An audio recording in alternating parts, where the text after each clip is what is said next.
Ce soir, une conséquence lourde, insupportable de ces 2 ans d'épidémie, 2 années qui pèsent sur la santé mentale des jeunes et les tentatives de suicide qui sont en forte augmentation. À Paris, Flora Sauvage s'est rendue dans l'association Phare qui aide les jeunes et leurs familles. Elle y a rencontré Cécile et Philippe. Ils ont perdu leur fille âgée de 18 ans.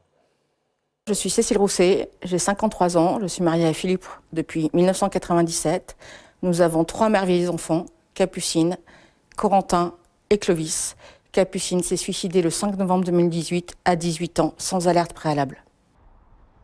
Une fois par mois, Cécile se rend à un groupe de parole, un lieu privilégié où elle peut laisser transparaître sa douleur, entourée d'autres parents endeuillés. Elle s'est jetée sous son train. Le centre de bombe à 17h nous dit c'est arrêté et puis nous on survit. Donc ça fait 3 ans, on se réveille encore le matin en se disant mais qu'est-ce qui nous est arrivé? Capucine nous manque mais maintenant on sort que 4 assiettes quand même.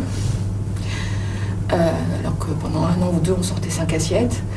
Depuis le suicide de leur fille, Cécile et Philippe tentent de survivre. On a cette gestion de la culpabilité, de ce avant-après où la vie s'arrête.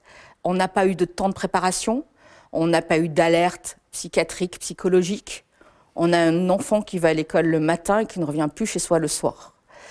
Avec le « qu'est-ce qu'on n'a pas fait » qui tourne en boucle. Qu'est-ce qui s'est passé dans les 15 minutes entre le moment où elle nous envoie son SMS en disant « Papa, maman, j'ai eu 11 en maths, je suis 16e sur 41, je vous aime, à demain ». 15 minutes après, elle se jette sous un train pour passer de l'autre côté. Elle avait dit après qu'on avait été sympa de les laisser... Chaque année en France, 9 à 10 000 personnes passent à l'acte. Depuis 2 ans, les admissions aux urgences pour idées suicidaires ont fortement augmenté, notamment chez les jeunes filles. Les parents se font licencier du jour au lendemain, il y a des attentats, les réseaux sociaux montrent que la vie est beaucoup plus belle ailleurs. Ce sont des sujets qui sont extrêmement prégnants pour nos enfants, beaucoup plus que nos générations. La fonte de la banquise, effectivement, ça les impacte. On ne peut pas avoir une réponse qui consiste à dire « finis ton jambon et ta purée, prends un guronzan, ça ira mieux demain ». Mais pour lutter contre le mal-être des adolescents, les structures manquent. Bonjour. À l'association Phare Enfants Parents, une ligne d'écoute permet d'aider les jeunes en souffrance. Quel est l'objet de votre appel, madame? Et des psychologues les accueillent en consultation. Depuis 2020, on a une grosse augmentation du nombre de consultations, 40% d'augmentation ces 2 dernières années.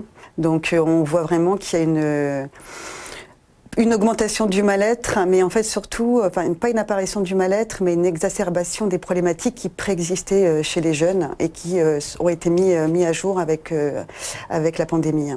Manon vient consulter régulièrement la psychologue, car la pandémie l'a fortement impactée. Tout est sujet à stress lié à ça, parce qu'il faut toujours porter le masque, donc ça rappelle consciemment qu'on a quelque chose sur nous qui identifie la maladie. Donc il y a eu beaucoup de stress autour de la maladie en elle-même et de la mort potentielle. Ça a été très déprimant au début. Psychologiquement, ça a été assez difficile, j'avoue, parce que du coup, à part ma mère, je voyais personne.